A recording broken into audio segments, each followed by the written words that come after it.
Hello and welcome to the Back of the Nest Match Report. I'm Chris Hambling and today I'm joined by Mike Scott and Nicholas Gillard as we look back at a narrow defeat at Selhurst to the team that gave us an absolute spanking on the opening day of the season, Chelsea. We'll cover the game, reaction to it online from fans, some bold changes by Patrick Vieira, new chants in the stands, and first, the Palace news this week. First up, we'll talk about the fact there was an incredible performance from the under-18s. It was a 5-0 victory over Arsenal. All the goals in the second half.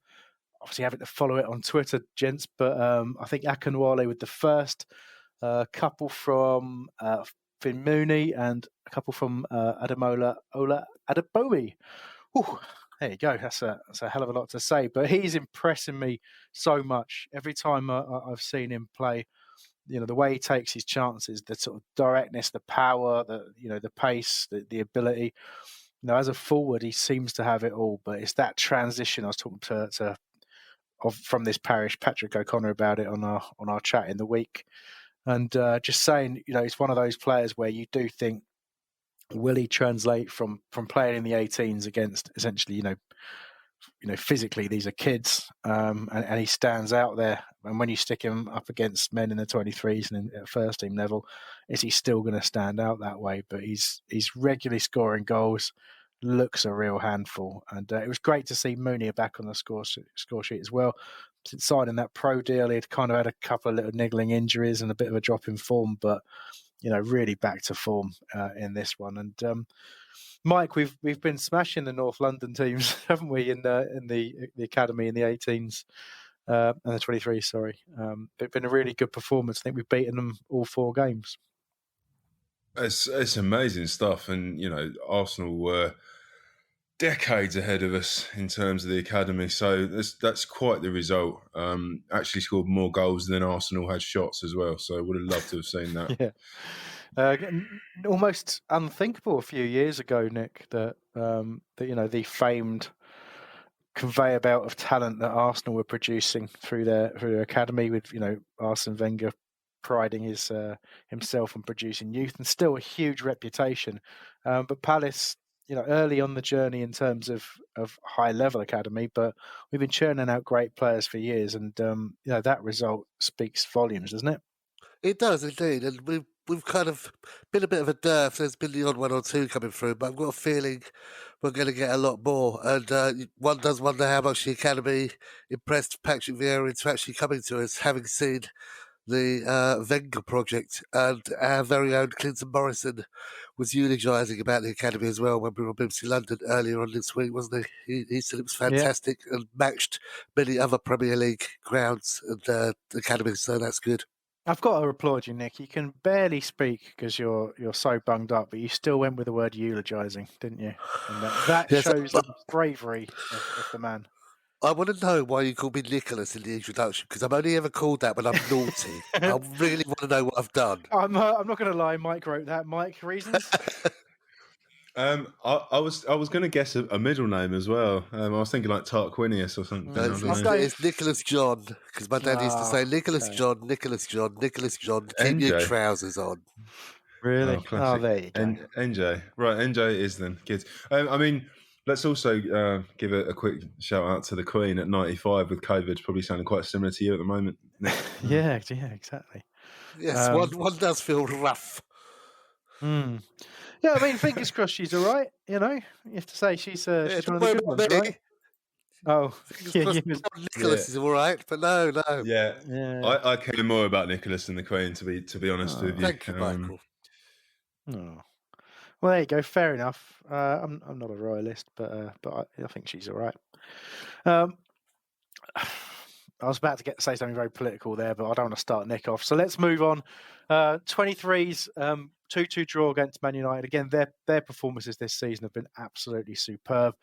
Scott Banks, back from injury over the last few weeks, getting back to form, scored. And the second one was... That's a test. It was Golden on half hour. That's right. Then annoyingly... someone called Mr. Fish managed to equalise. Yeah, so they scored. They made it 2-1 just for half time, and then right before the end of the game, this guy Fish scored to make it 2-2, which is frustrating. Yeah. There's nothing to divide the two teams in the league. They've both got 29 points after 19 games. So, yes, frustrating. Did Fish score from a tight angle? Right, enough of that. Enough of that. I mean, that... Even with a cold, he's still as sharp as that. I don't know if that's allowed. That is poor. I've just got to say something that's got nothing to do with Palace right here. I follow dad jokes on Instagram, and they said one today that I didn't get for about 10 minutes. I wanted to see if you two would just get it off the bat straight away. So I asked the German what the square root of 81 is. He said no. Oh, sorry. I asked him if he knew what the square root of 81 is. He said no. I mean, you have just given it away because... Yeah. Yes. I mean, I would have got that had you got it right anyway. Yeah, but that's because I did a year's German. I was like, what? Oh, yeah. Also, it's good of you to promote Nick's Twitter account that he does on the side. Clearly, he is in charge of that. But yeah, it's a shame they got pegged back to the 2-2, wasn't it? But or the Desmond, just to do that for Nick, because I'm sure he wanted to say that, but can't breathe. No. Okay, fair enough. No game for the Palace women. They don't play until the 6th of March against Coventry, and I think that'll do for your news this week, and we can get straight into the discussion about the game. Obviously, Chelsea winning with a late goal, 1-0. Ziyech scored it despite really being pocketed for the large proportion of the game. Up against Tyreek Mitchell. A really good battle in the first half, and then Mitchell absolutely storming it in the second. Just going to level up. But it's just it's a real shame it ended up being him who got onto the end of a loose ball after the save. But it was a cruel blow. But there's some we're talking a little bit about the statistics about when Palace are conceding, because I know Nick's got a point about that. But ultimately, when you look at it, it spoiled what was a really good performance. And there was a few changes that happened that you kind of, looking at it before the game, you just thought, I hope we've got that right here. And I think, honestly, personally, I feel that we did. But, there was a mixed reaction online, and we've got a few comments in from that. And we'll start with Ebo, with Jake, who says, I thought the formation seemed to suit us, just needed an actual striker as the spearhead. The 4-2-3-1 was a good tactical plan, though. The players seemed happy within it, and it gives us an opportunity to play Eze when he's back at his best, once Patrick Vieira feels he's ready to start. And Tom Rado said, I agree, you've been calling for Klein, and he didn't and he didn't disappoint. Just needed Benteke at number 9 yesterday, in my opinion. From the off, drop Schlupp and play IU deeper. A couple more comments I think we'll probably throw in there. Actually, one more from Pethos. Starting the game with 3 very good number 9s on the bench. Thoughts is kind of connected to that as well. So I think we'll get a bit of a view from the panel. I've got my views, but Mike, I'm going to ask you yours first. You saw the lineup. You saw how we. I don't know about you, whether you spent the same first 5 minutes or so like I did trying to work out exactly what system we were playing, but it seemed a bit odd. But when you look at how we performed, was it justified? No, I don't know anything really before the game was particularly justified in terms of hype or in terms of worry, because the main thing was people had been saying Vieira hadn't really done anything particularly different in the last few games, and he confounded us all by saying that he would do something entirely different. So I sort of reserved judgment for the first few minutes. Like you, I couldn't quite work out what was going on, and there was a few comments in the WhatsApp chat about what was happening. I think perhaps it still didn't quite go right up top, but I was really impressed with the way that the back was set up and the midfield was shielding them. So I thought we had a really strong start. First 10 minutes, I thought we were the better side. Friend of the pod, Luke, who has been on once or twice before, turned up about 10 minutes in because of his Uber being useless. And from that point on, we deteriorated fast in the first half. Before that, I thought we were really good, really strong start. It's always good to have somebody to blame for it, isn't it? But I mean, yeah. Nick, you're just about to give your thoughts there. Yes. The first thought was it's what's going to happen next season without Gallagher. what's that all about? The Gallagher suddenly appearing experiment next season. Elise in the middle, absolutely perfect. He was fouled 3 times in the first 4 minutes. We could talk about lack of bookings for Chelsea players and their rotational fouling. I have done. And the other point was, although he was down the middle, why were Palace fans chanting "He runs down the wing for you" when thinking about Michael Elise? I thought they'd kind of adapt that chant a little bit, having watched him play in the centre for all of it. But it was fluid, wasn't it? There were times when Elise was out on the wing and I would drop into the middle. So there was a kind of Barcelona-esque fluidity, although not quite the clinical finishing that we'd like. Yeah. There was a new Elise chant there, wasn't there? Did you hear it from the TV?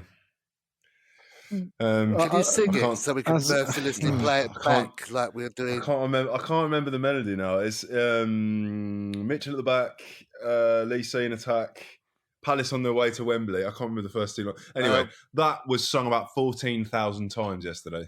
That's quite old. That's been going since Norwich.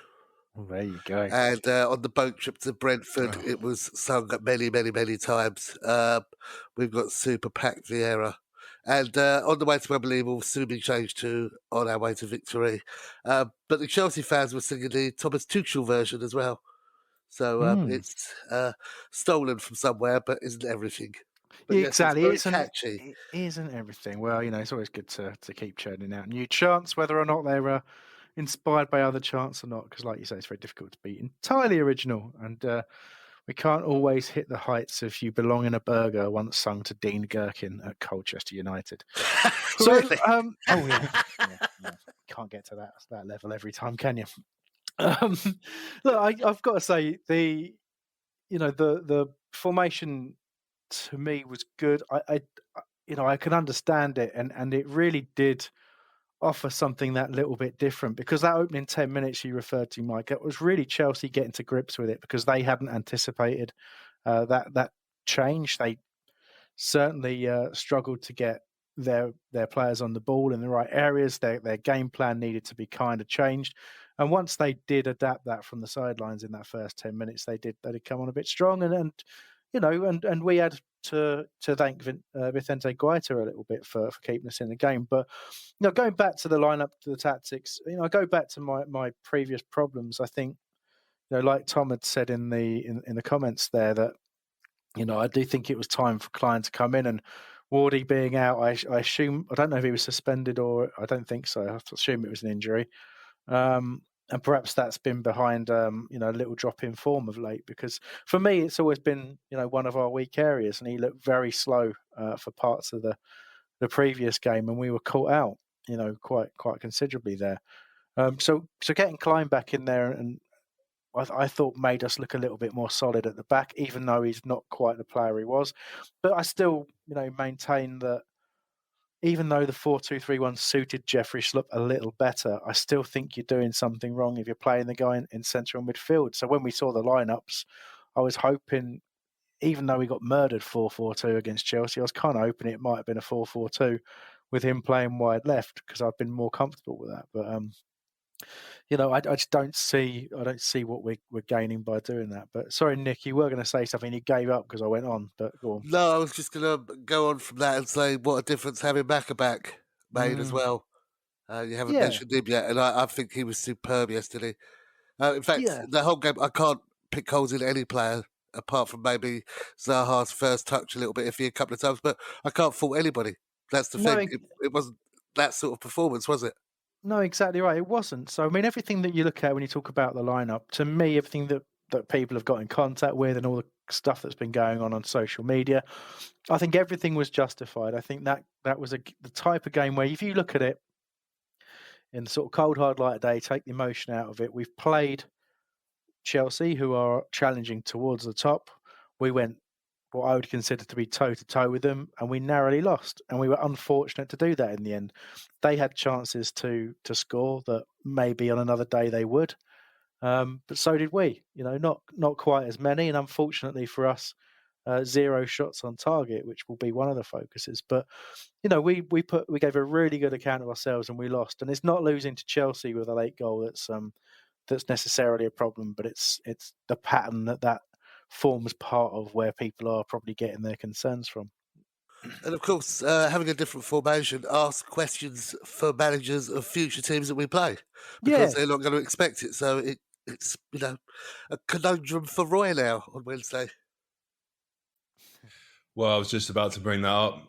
I don't think that Patrick Vieira's got any more time to be playing with these formations because we've got two huge games. If we get 4 points, say, out of them, two sides in the bottom three, we're pretty much, I'd say we're probably no longer going to be stressing about relegation scraps at all, and that'll put them right back in there. But I think the issue is the same one we talked about plenty recently. It's that it was almost there, but it wasn't quite. And I think it comes down to the fact that, as you say, there wasn't many shots, but there wasn't many balls in either.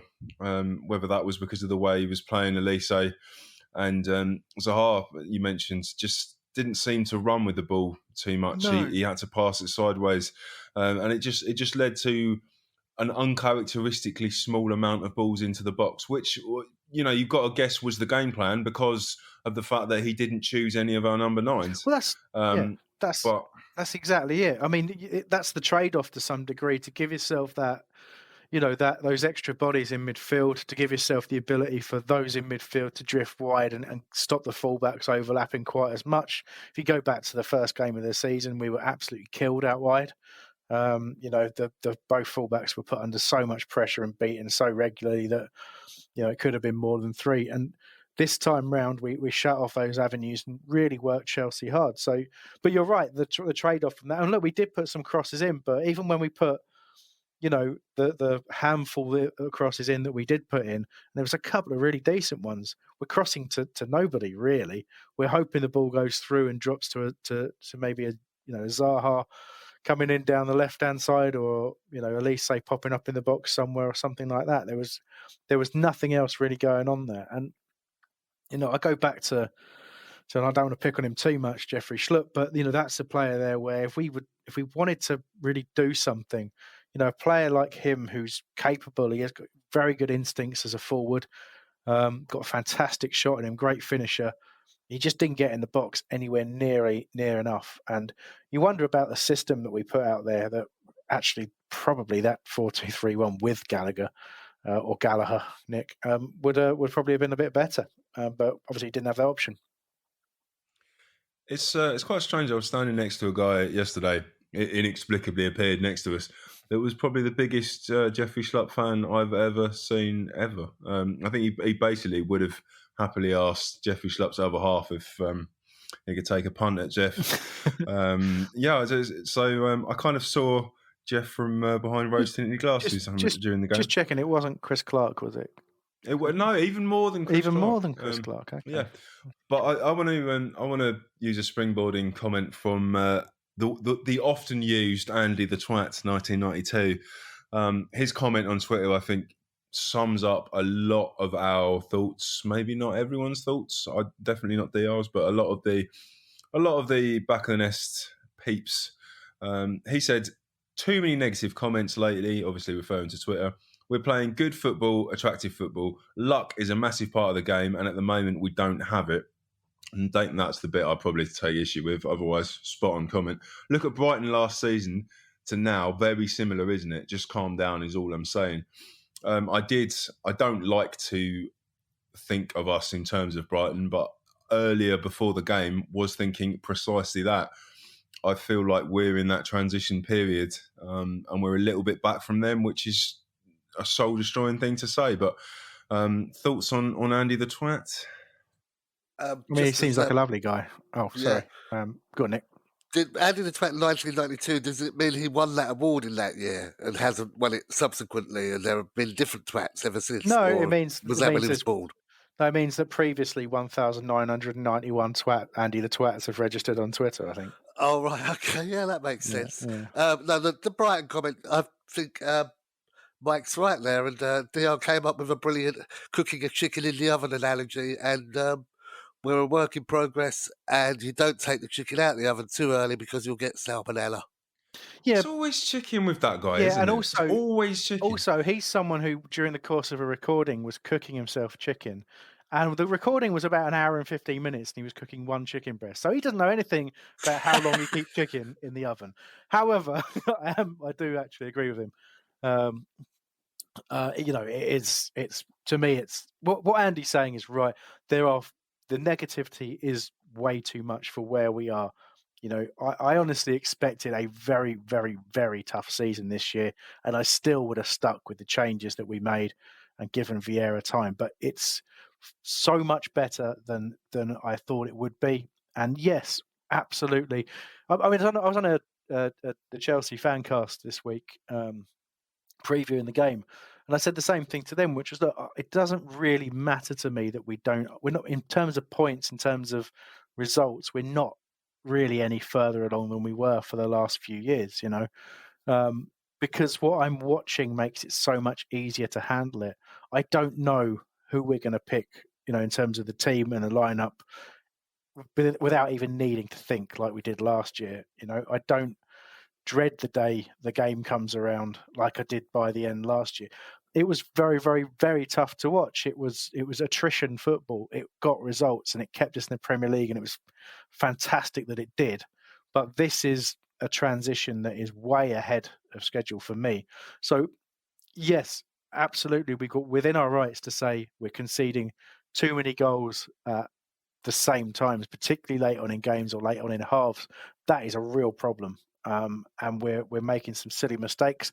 And I have some gripes over some of the selection here and there. But other than that, it's a different Palace. And I spend most of my time thinking about how we're 2 or 3 players from being a very, very, very good team. Yeah, you say that when you look at our team, and this isn't the point I was going to make. Made me think of another one. Is how many potential England players did we have on the pitch yesterday playing for us? I think there's at least 3 that could be playing for England. But that was my point. The negative comments before yesterday's game, I was expecting us to get tonked 3 or 4-0 against the world club champions, the European champions, the you know a really darn good team. And if you compare it with the first game of the season, that is a lot of progress. And the negative comments coming after playing Chelsea, yes, if it was against Brentford, there's some justification there. Against Norwich, there's some justification there because they aren't very good teams. They obviously are because they're in the Premier League. But to be moaning after getting beaten narrowly by Chelsea, come on, you lot, sort it out. And Yeah. as for the last minute goals, I saw a graphic on Twitter. Yeah.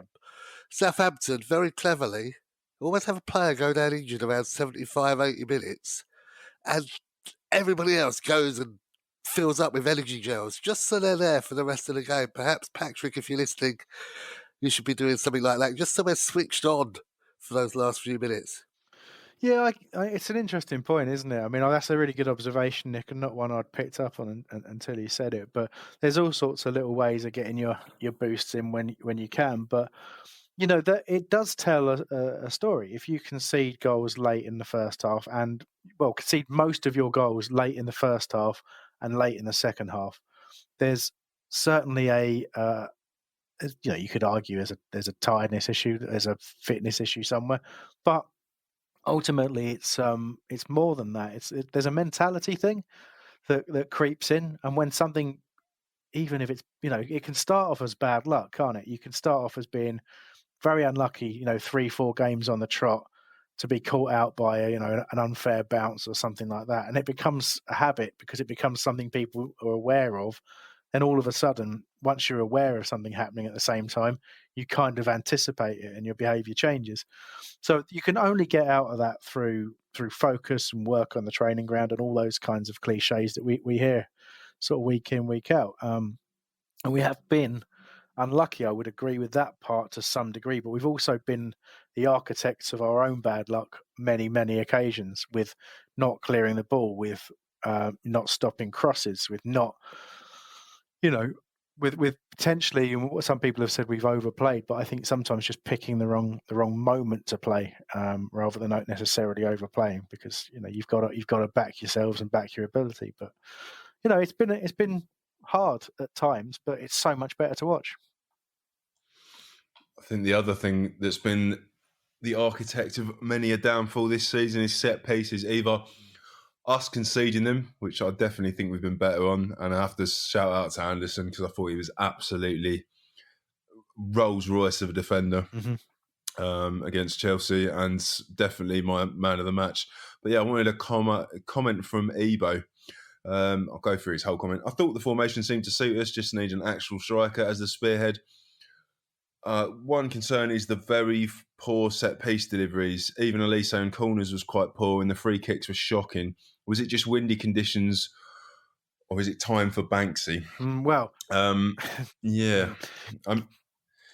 It's so there was a point when we had, I think, 3 corners in a row, and it definitely no point was the Homesdale up going, well, they were getting behind the team, but I don't think anyone expected them to actually end up getting as much of an advantage or a shot or anything, and that's worrying.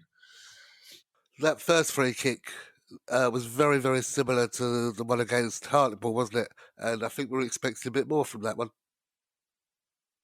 Yeah, I think so. I mean, to answer the question, that obviously the weather was a factor, but you're not going to be able to explain that away. Like, you're not going to be able to explain the fact that I think we're on to, after that game, it's 117 corners and 2 goals.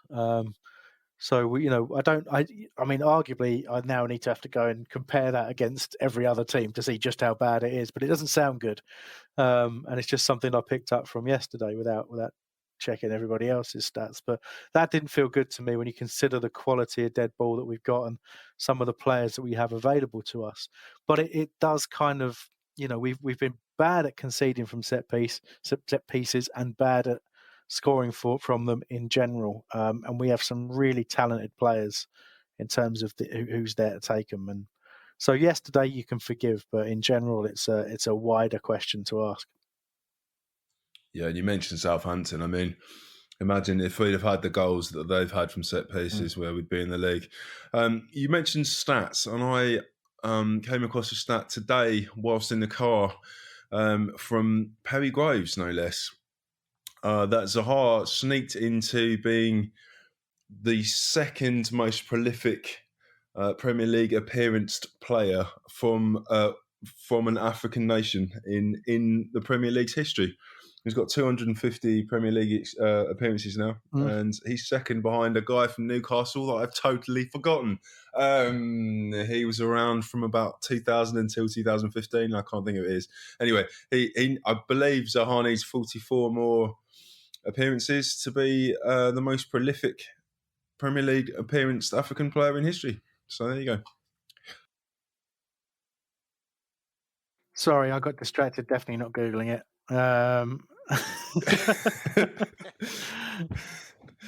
It's a hard one to Google though, because you've is it not Emmanuel Adebayor? It's not Adebayor, no. Whilst Chris is looking that up, just talking about the weather, the old fascia had come off of the main stand, and you had a lovely plethora of colours there, including the old Litella green. Mike, do you think the face bank should go and we should just put the red and blue stripes back up and put the clock back in the middle? I'd love that. I hadn't had any strong feelings either way until this point, but yes, I quite like the clock back. It's a bit of a sore point talking about stuff that's blown down, to be honest, because I'm missing about half of my roof tiles right now, and I'm surprised that there isn't a whirling noise at the moment that's making this recording totally unlistenable. Yeah, Eunice has hurt me. I won't lie to you. I'm a little bit concerned about the fact checking, because not wanting to drag it all the way back to the African players question, but sort of like Kolo. Perry Groves has deceived me. It's basically because you're thinking of Shola Amiobi, right? Yes. But Kolo Toure has about 100 more appearances than he has. So seems odd, doesn't it? Was he? Oh, what, for one club? Oh, is it one club? I don't know. I Oh, don't know. I don't know. I don't know. that might be Maybe. it. Maybe. Anyway, but if it's one club, then it's definitely Amiobi, then Zaha. That'll be what it is. Because I Maybe think it's it was. clubs that played in stripes. Thanks, Nick. Because you got Kanu in there as well. And you got Drogba. You got Yakubu. Anyway, who've all got more appearances in the Premier League than Wilfried Zaha, Oh, but okay. possibly Oh, not for one club. maybe it's for one club then. Mm. Yeah. That's going to But be yeah. your mastermind specialist subject there, isn't it, Chris? You said to me. It is, yeah. I've got so much information on that, haven't I? Just right there, right in my brain. I don't know where I get these things from. I'm doing Perry Groves a disservice. But anyway, right. So let's get let's get back to it. You talked about Anderson. I just really want to jump in and talk about what he did have a superb game. You called him a Rolls Royce, but what I really liked is that I think he's taken to heart the mistakes that he had made, because where he was looking weak was when he was being turned around, and he'd missed a few headers he should have made. But the commitment to winning the ball in the air against Chelsea in particular really stood out for me, as well as his usual all-round play. So I was very encouraged by that. But I want to talk a little bit about Wilf. We've mentioned him a few times. And he was taking an awful lot of stick on social media, message boards alike, for his performance in the first half, which, Mike, you said yourself, a couple of touches, some let him down a little bit. But overall, the guy was playing up top, and that wasn't, necessarily, well, it wasn't his decision to play as a striker. He was played there. He was running the channels. We were looking for a very specific pass to him. He took a couple of bad challenges that went unpunished, which was frustrating to see. But we're seeing that pretty much every week with the refereeing right now.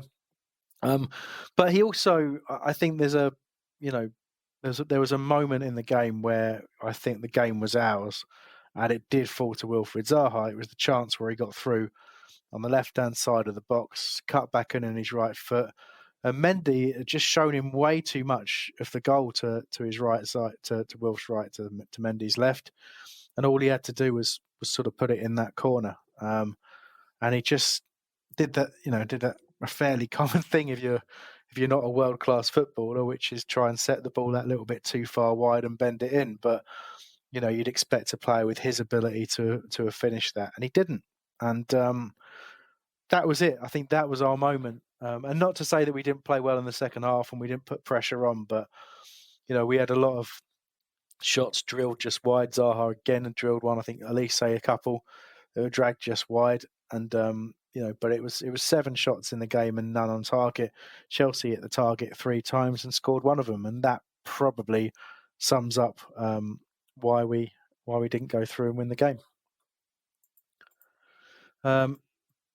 Chris, but go on. Just go back to Anderson. How much of a part did he play in Lukaku only getting 7 touches in the whole game, do you think? Oh, massive, isn't it? Because I sounded like Ron Manager there. Can we not focus too much on that? Massive, isn't it? Aren't they? Jumpers for goalposts. But anyway, him and Mark Gay as well, who was similarly decent, But yeah, he just Lukaku is low on confidence. Okay, let's be honest. He's a player who hasn't scored in a while. The one opportunity he got, he hit the target from he was offside, but he hit the target from a really tight angle. So quality player, but 7 touches in a game for a player of that caliber. There's a lot it says about him and his work rate and how low in confidence he is, but it also says a tremendous amount about the system we played, about shutting off the opportunities that Chelsea would normally create. And let's not ignore it. Jorginho has run the game every time we've played against Chelsea for probably the last 3 or 4 at least, I'd say. And he didn't this time out. He didn't get the time on the ball, and he was reduced to a player who was, constantly getting away with niggly fouls. So I think you can focus on Anderson and Lukaku and give praise there, but I think the system and the overall team performance was also responsible for that. So look, I think we should probably talk about Guaita, who had a fantastic first half with the saves that he made. And but unfortunately went off injured. Vieira confirmed it was a problem with his knee. And I'm going to ask you, Mike, how concerned are you? Butland's had a few opportunities this year. I know not everybody's convinced he made the mistake against Millwall, but if that injury for Guaita, who couldn't physically play on in the second half, is a bad one, where do you think that leaves us? It's worrying. I don't remember a Palace goalkeeper with the skill and the ability of Guaita, but more than that, we've got such a nuanced way of moving the ball out from the back that really involves Guaita and Anderson. It might be quite difficult to start that with someone else. I was standing behind the goal at Millwall, and the fact we won, I think it was all forgiven. And Butland's a decent keeper, but Guaita is such a integral part of the way that we move the ball forwards. It's a massive worry. Hopefully, it's not as bad as it sounded at halftime. We'll see. I was impressed by the amount of people that were still having a beer and didn't notice that the keeper had changed until about the 70th minute.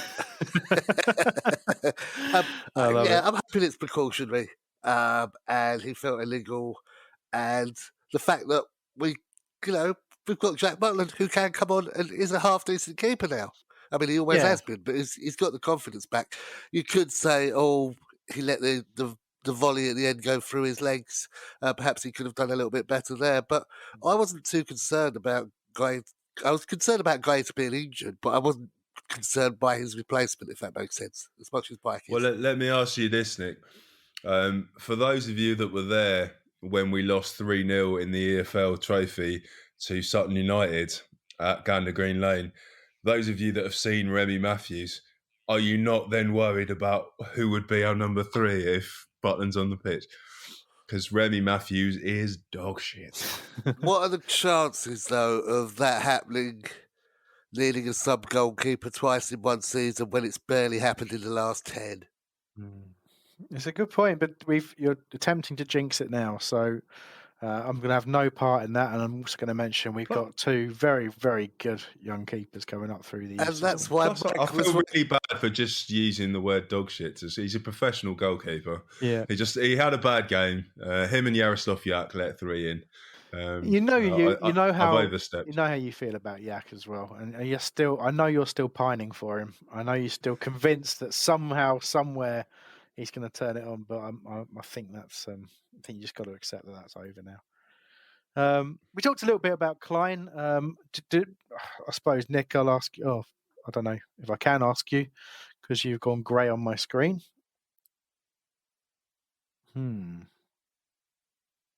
Yes, let me make a note of this. He's gone grey for me as well.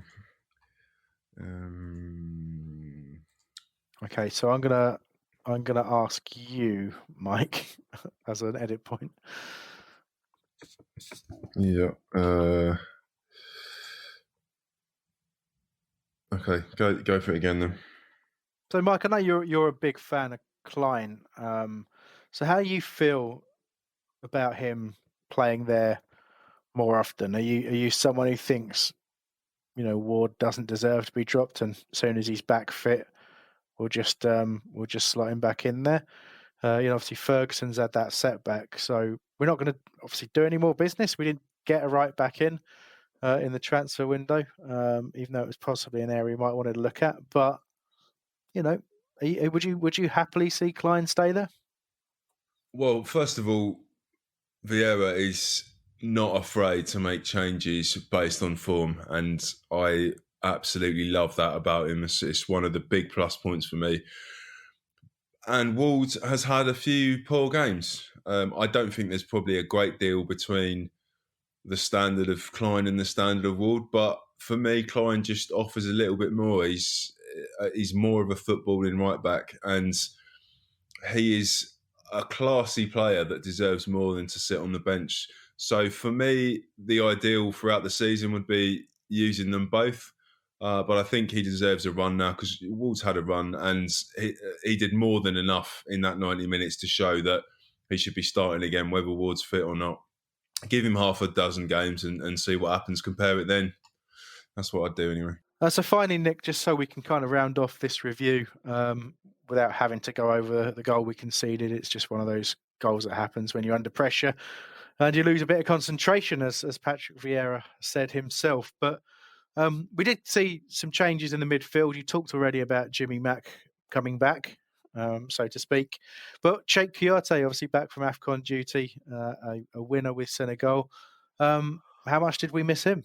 A lot. One of those players you don't realise how much he does until he's not there. A little bit like Kabay was. He harried, lots of chat. You can see him communicating with all the players around him. I almost wish we could have had 12 players, so we could have had him and Hughes in there harrying. But yeah, it meant I just hope that what he said last week about being league winners means he's actually going to stay with us for a while. I know there's some stuff about his contract, which Carl talked about on the preview pod last week, which was very interesting about his contract. So yeah, that's well worth listening to if you haven't already. Yeah, so yeah, fingers crossed on that. But yeah, but you know, having said that, we've shown this year if you do need to move on from some players, if you're sensible enough in the transfer market and make the right decisions, you can cope and you can thrive, and we've certainly done that. I would be very sad to see him go, but I think fantastic to see him back in a Palace shirt and giving his all. He looked pretty tired by the end of it, and I did think he might get subbed, you know, quite early on, but he he pushed on as long as he could, which was great to see. So look, we'll leave the match review there, and we'll be back fairly shortly with some more of your comments before we end the show. But now a word from our sponsors. Exciting news from our friends at Manscaped. They've just launched their 4th generation performance package. This ultimate package includes the Lawnmower 4.0. You heard that right. 4.0.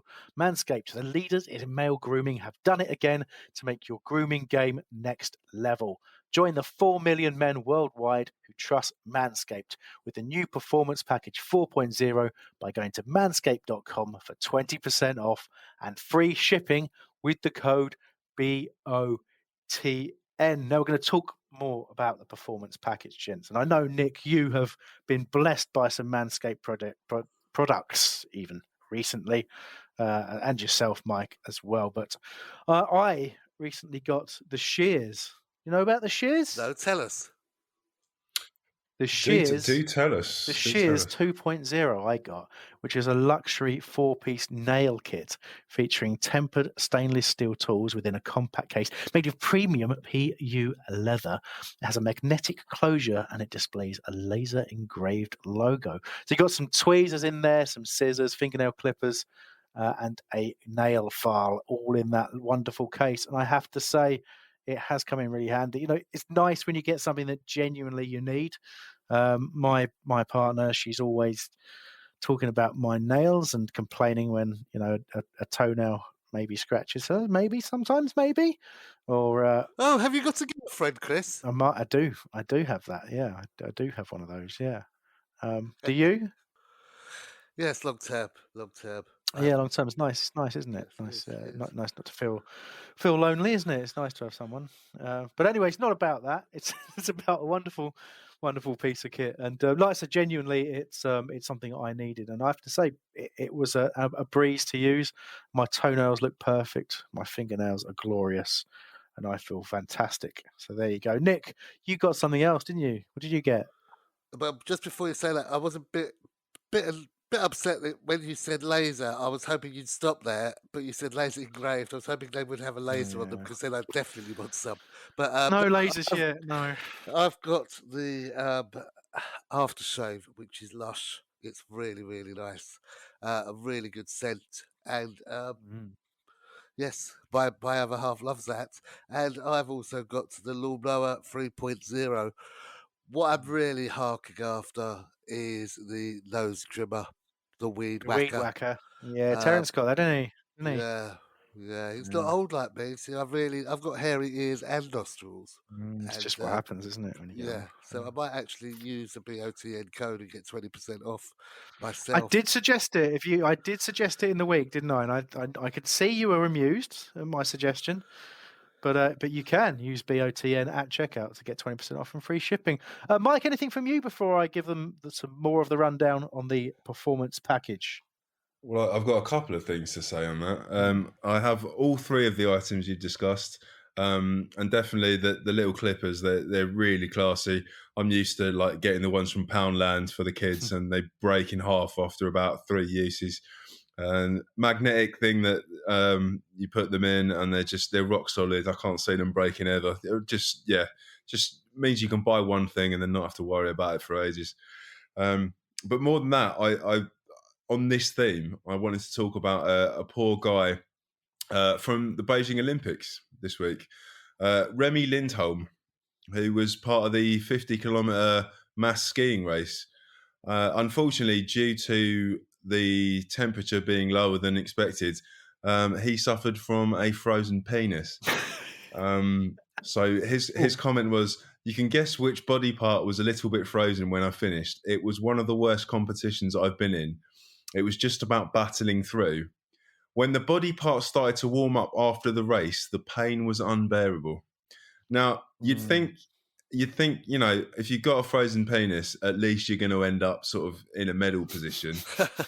This poor guy finished 28th. So, I mean, I've got to there's say, probably Mike, it wasn't worth it. But do you know what is worth it? The performance package 4.0. Yeah, right. well, You're right. exactly. Yeah, Exactly. exactly right. What a segue that is. Yeah, shut What a up, Nick. segue I'm doing more, Nick. Quiet. So, and do you know why it's worth it? Because inside that package, you'll find the Lawnmower 4.0 trimmer, the Weed Whacker that Nick is coveting. It's an ear and nose hair trimmer, the Crop Preserver ball deodorant, the Crop Reviver toner, performance boxer briefs, which are fantastic, and a travel bag to hold your goodies, literally.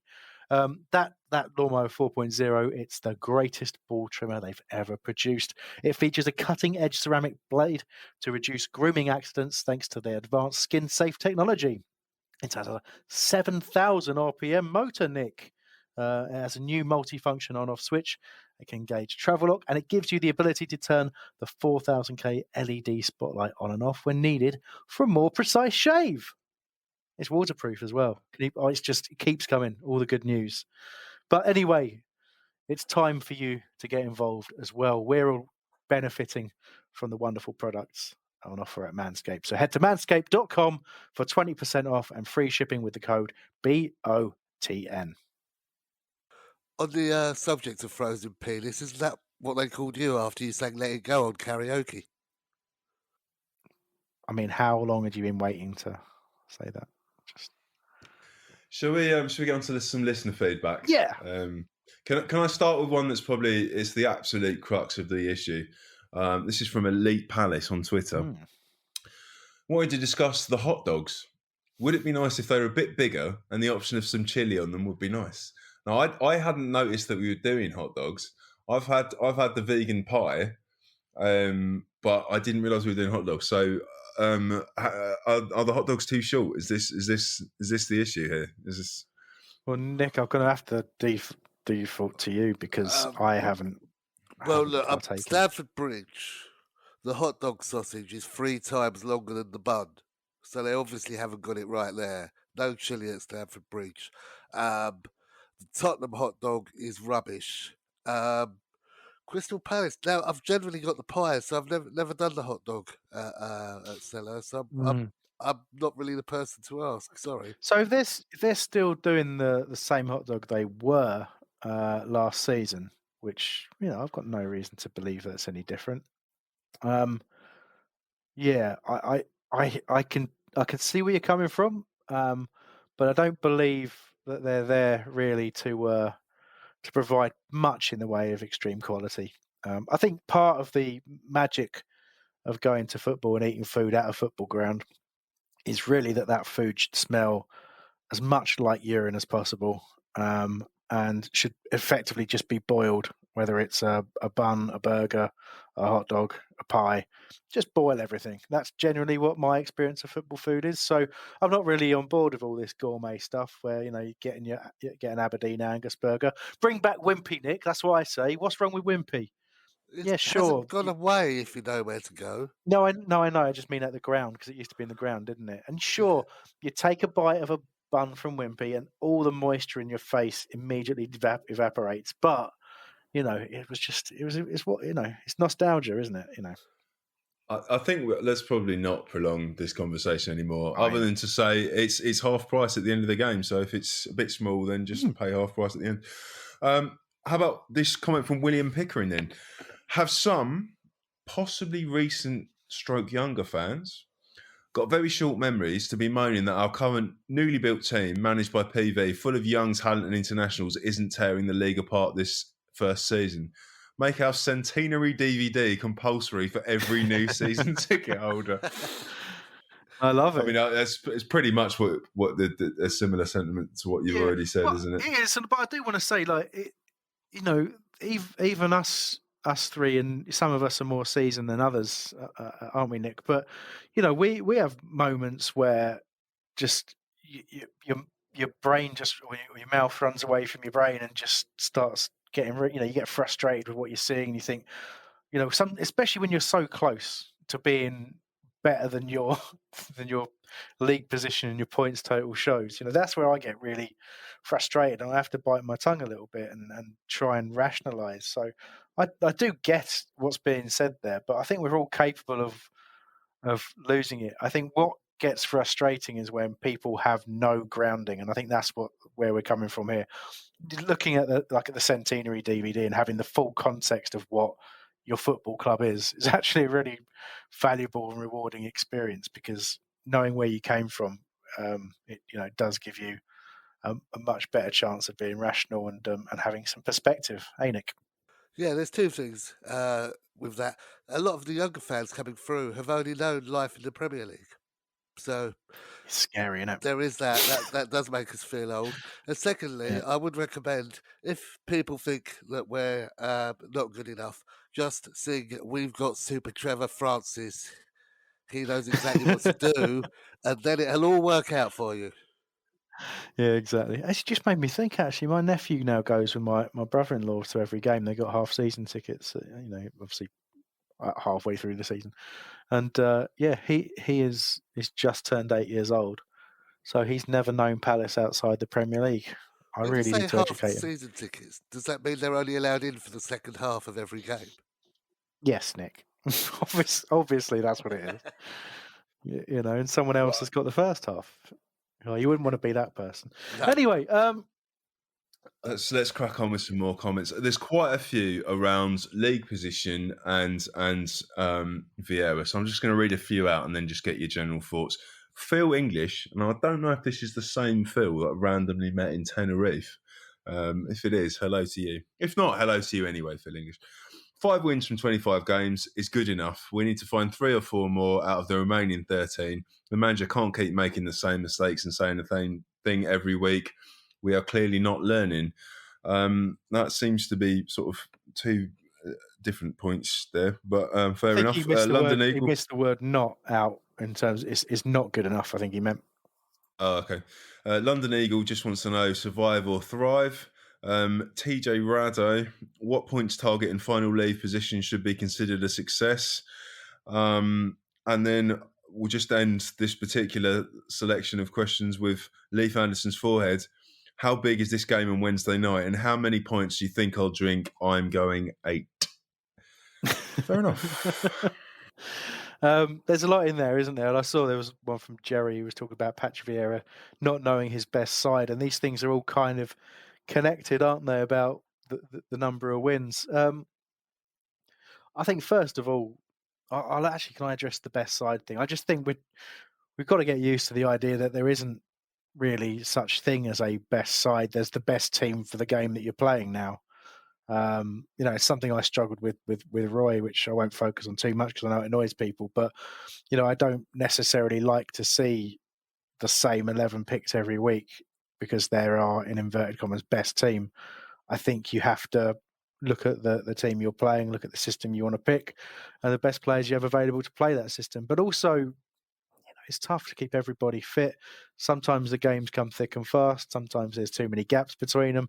People pick up injuries. People pick up suspensions. It's just such a hard thing to kind of to get your sort of your brain around sometimes. But I think all of us know we need to win more games. We will survive at the current rate of points. There's no way we're going anywhere in terms of going down. But if we miss out on 2 or 3 more victories that we should have in the next 5 games or so, in terms of the teams that we are playing around us, then I might be saying something very different. We've won some games we probably shouldn't. You think about it's not that long ago we beat City, is it? We're a good team on our day. We seem to play better when we play better opposition more often than not. But 3 or 4 games out of the remaining 13 games, as Phil talked about there, we've got to say, yeah, that absolutely has to happen. And I have every confidence it will. And I think it's harsh to say that we're not learning. I think, as I mentioned earlier, it's different. There's a difference between knowing you're doing something and being able to do something about it. And those things can take time. Nobody's going out and deliberately losing concentration at 93 minutes on the clock. Those things happen for, when you play good teams and when you invite pressure, and that can happen for a number of reasons. It's not quite as simple as we sometimes like to make out. But anyway, those are my thoughts on it. I think we will win again, and I'm going to stick my neck out. And I know one more point. Fantastic fanzine, by the way. I know he's just released his second new fanzine, so get on that at One More Point on Twitter. Check it out. But he said he'd like me to provide exact details and written guarantees confirming where and when our next win is coming from. And I'm going to say it. And Luce would like to know that as well. Luce, She said, "Will we ever win again?" So. Yeah, so we will, and we will beat Watford on Wednesday. There you go. Well, I really hope that's the case too. Albeit they just destroyed Brighton, so that was Burnley, wasn't it? Worst. Oh, sorry. Oh, that's all right then. I was going to. They did win. They beat someone because Hodgson is back, and the last thing I want to see is us lose to a Hodgson team. Can we finish off with a couple of forward reviews? Oh, why the hell not? Yeah, I'll kick one off, then yourself, and then Nick. From Lynn, 3 strikers on the bench. Thanks, Lynn. Neil Ogilvie has gone for the cheery in relegation dogfight now. At the Eagle DC, play a centre forward. Michael Dunn, need more than 4. Although I would say, Michael, you've only used 4 there, so it was okay. No, he did. It's just confusing, isn't it? Because he needs more than 4, but that's one of them paradoxes, isn't it? But I assume he was angry. In which case, fair enough. Plenty of people were. Kevin, Zaha, Elisa, Eze triangles. That's the dream, Kevin. Howard Jenkins, at Keep Safe Pat. No strikers, no goals. At Will Pickering, tough one to take. Yes, I know. I walked away as soon as the goal went in, went down and got one of those half-price pies, Will. Richard Tate win with Watford and Burnley. Massive. I assume he means the games and not their support. And Detron90, I'm not going to read out his Twitter name. They are world champs. Yeah, I mean, that's a good point. And also, if you look at the improvement between the first game of the season when they absolutely trounced us, and I was convinced that they really were properly in the fight for winning the league. We've improved. They may have got slightly less good, but we've improved. Okay, look, I think we better do a cursory opinion about Watford. It's not going to be a full preview because we've got around 40 seconds before I want to end this. But, playing Watford, managed by Roy, in the relegation zone. We want to beat them. Will we beat them? Nick, will we beat them?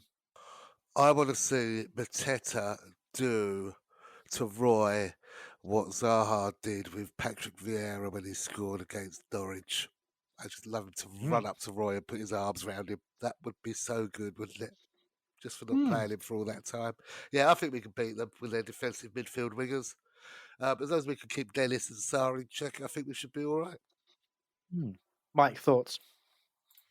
They really don't score many goals, so I can't imagine Hodgson having changed that. So we just need to score. I think we need 4 points this week.